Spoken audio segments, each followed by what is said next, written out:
What's up again, everybody? Today I want to show you a deck that I played yesterday at a local event. It was a Blitz deck tournament. I think it was a little bit more like on the casual end, though there were people that were running some really high-end lists.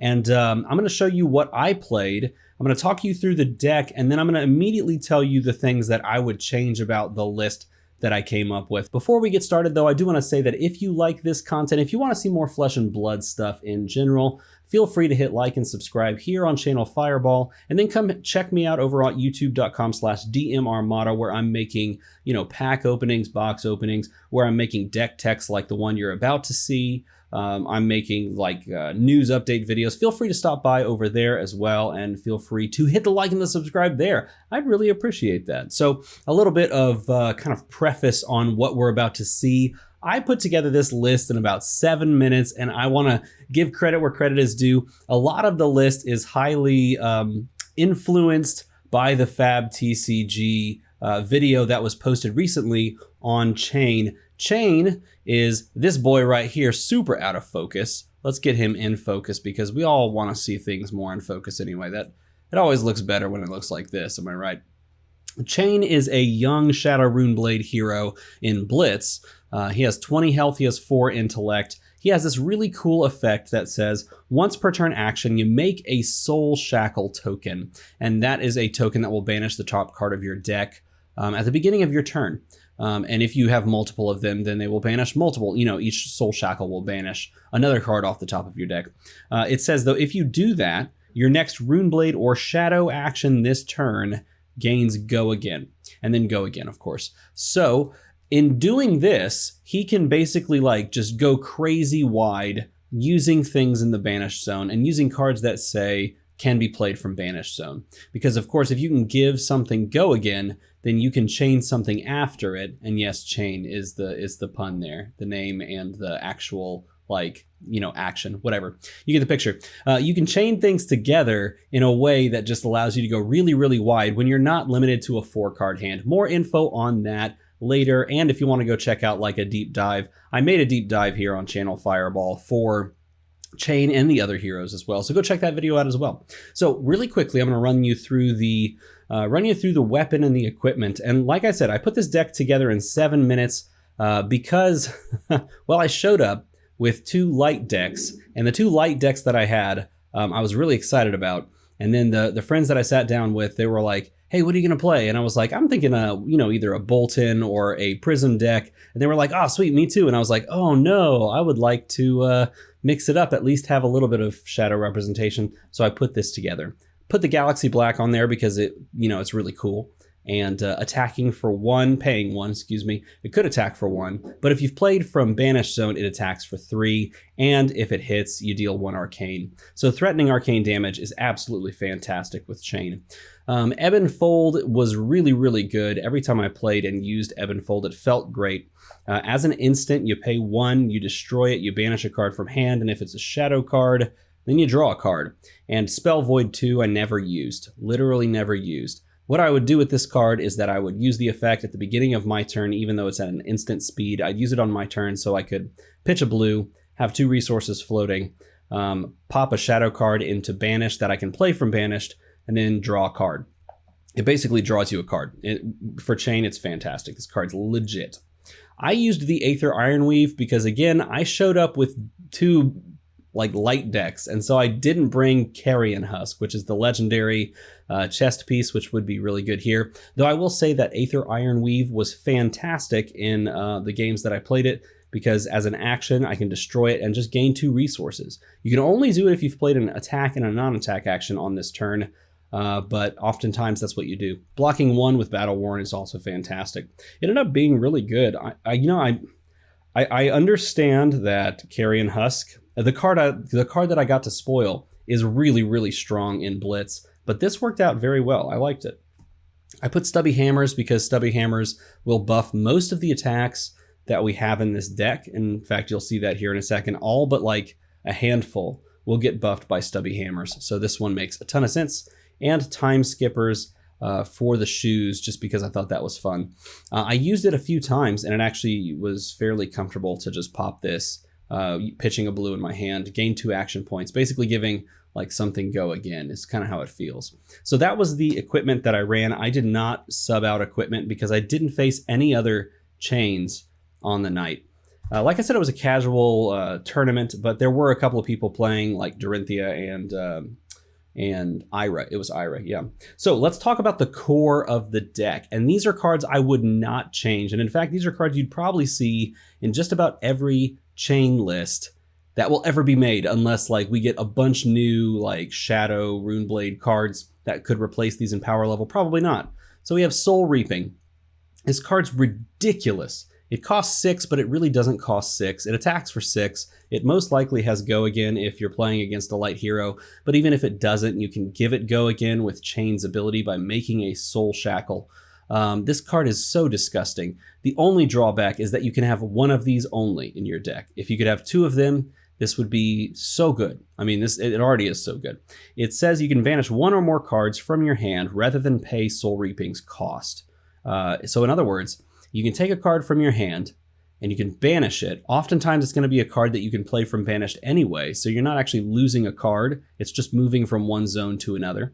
Instead of paying 6, you can just banish 1 card or 2 cards or whatever, 3 cards. The more cards you banish, you'll gain a resource for each one that you banish, which is so good because if you banish 2 cards, and if they're both like 0 cost, cards that I'm about to talk about that you could play from banished, then you're just getting resources from playing this card. It is a net positive in resources, and you're attacking for 6 and possibly Go Again. This card is absolutely core to Chain.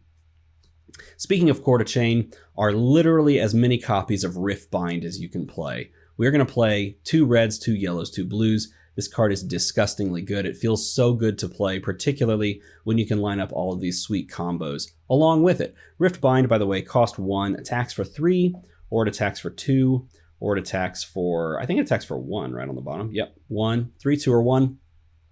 And it says you can play it from your Banish Zone, which again, that's kind of what we're doing with Chain. We're making Soul Shackles, banishing cards from the top of our deck, and then playing them because they say you can play them, right? If you play this from banished, then it gets plus X, where X is the number of non-attack actions you've played this turn.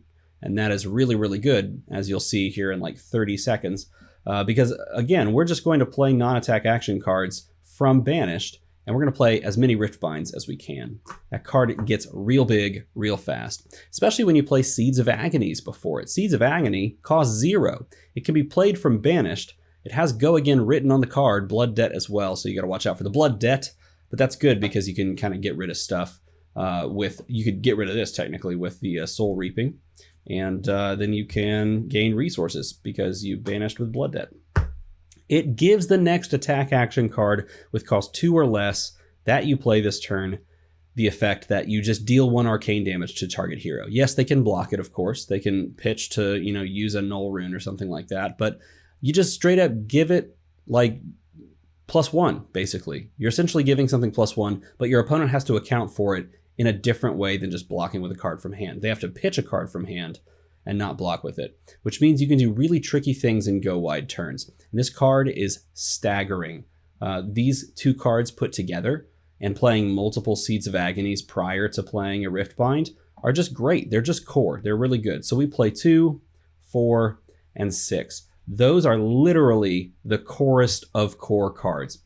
Right behind those cards, I kind of want to pick up this stack. Let's talk about the Majestics here. So really quickly, the Majestics that I chose in this deck are 2 copies of Shadow of Ursur because this card is super good. There is never a time where I drew Shadow of Ursur and I thought, wow, that sucks. I really wish I didn't have this card. In fact, every time I either drew or banished this card, I was super pumped because 1, it costs 0. It attacks for 2, which is like, but you can always play it from banished because it says it on the card. And as an additional cost, you can banish a card with Blood Debt from your hand.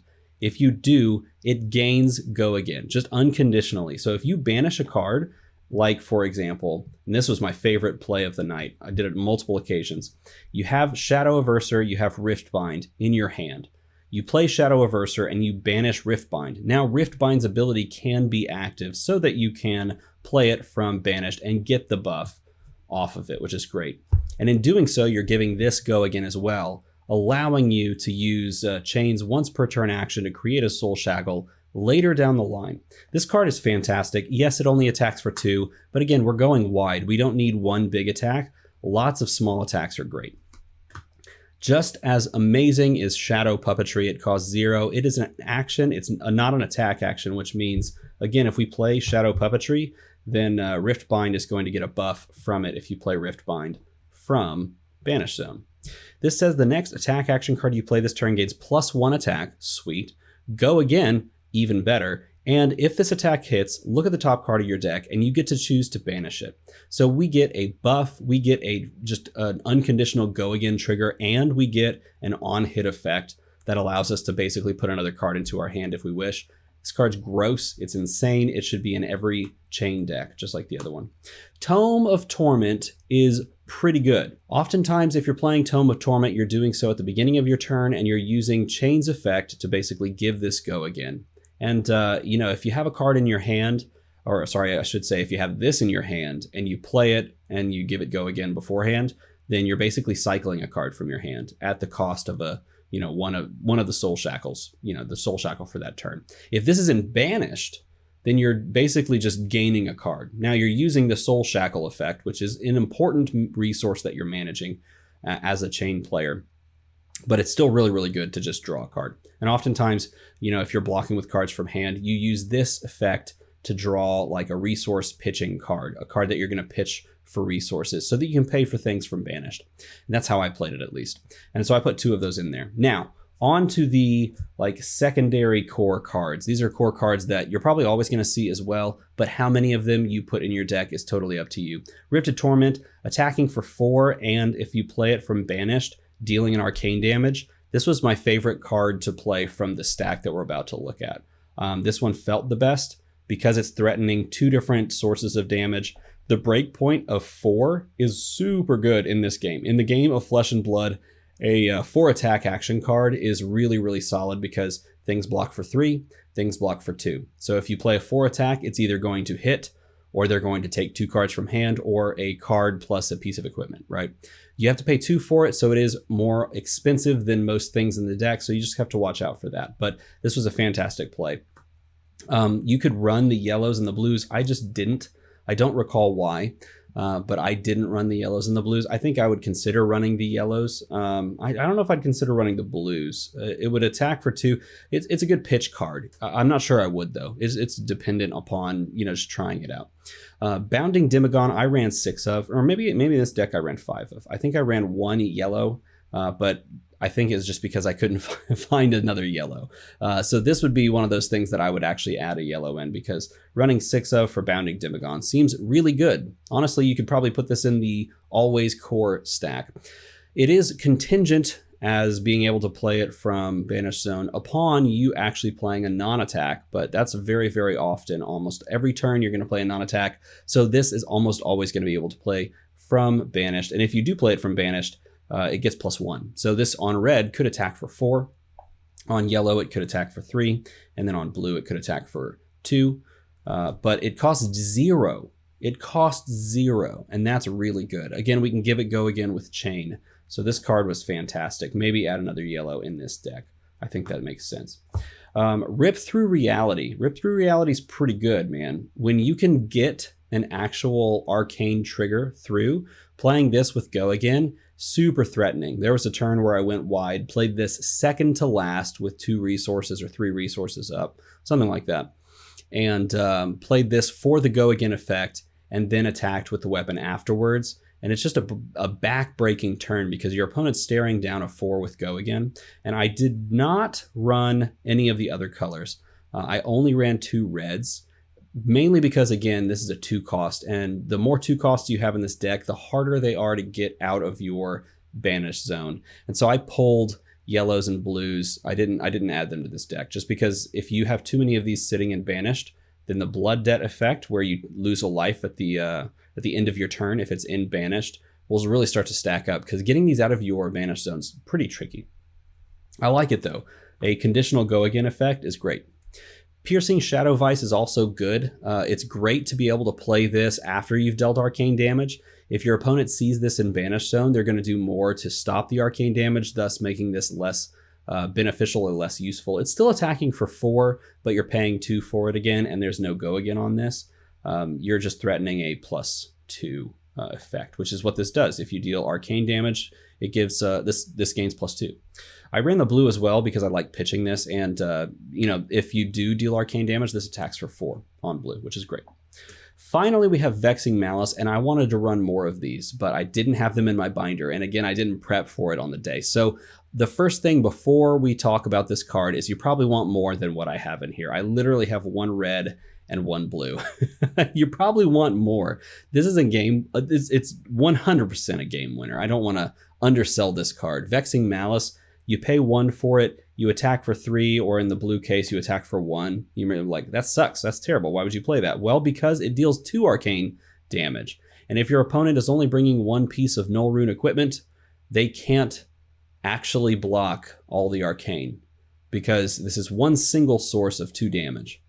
And a piece of Null Rune can only block X amount from 1 source. So if they bring Null Rune 1, and they don't have any more Null Rune equipment, they can block 1 point of the 2, and they'll always take 1 arcane, which means you always trigger things like Piercing Shadow Vice and things like Rip Through Reality. And that is very good. Or, all of this stuff just kind of combos together. So having more of these would be good. Now, you can't play them from Banished, so having too many of these means you just end up with dead cards in your Banished Zone.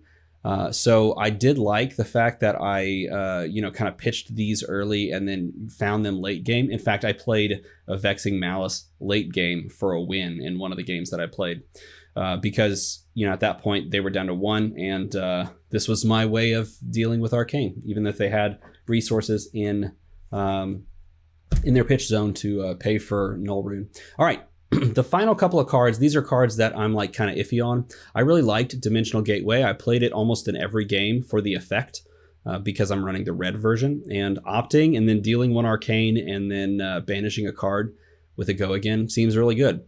I would consider maybe running more than 1 of these, just because I think this card was really solid. I would consider maybe putting 2 reds and maybe the blue. Maybe not the blue. I'm not sure about the blue, but definitely 2 reds. Howl from Beyond always felt good when I was playing it from the Banished in the red form. I did also run a blue. I think I would run 2 reds, but maybe the red and the blue makes some sense, because the more resources you have access to, the better, so that you can clear things out of your Banished Zone fairly well. Giving +3 feels amazing, and this again goes really, really well with Riftbind, so that you can just give an extra buff over the top on Riftbind, plus the effect that Riftbind already has. Seeping Shadows is a meh for me. I played it once, but it's way too expensive. It costs 3. It does give an unconditional go again, and it does give a +1.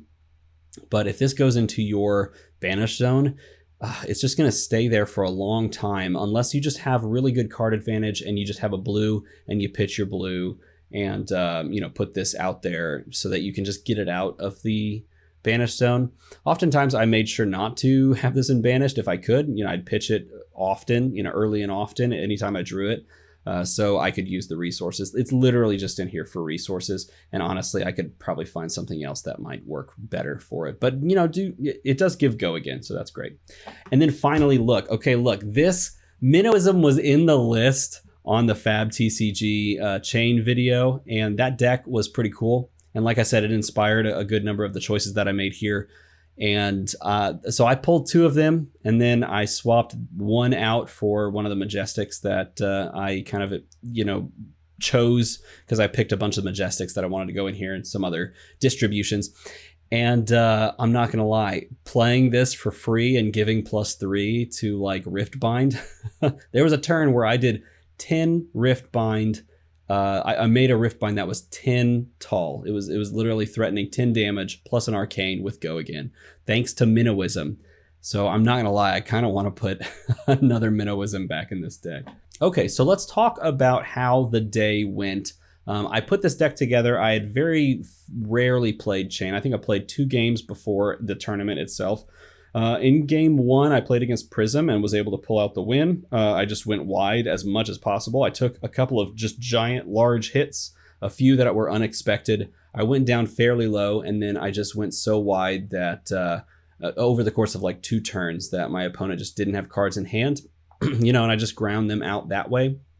The same exact thing happened in round 2. I played against a Bravo player, did the exact same thing. I took a couple of pretty large hits, but this time I was on the offensive faster, and therefore I ground the game out. I wouldn't even say it that way. I literally just pushed the game out of reach for the Bravo player pretty quickly, and just won in fairly comfortable fashion, I'd say. Both great players.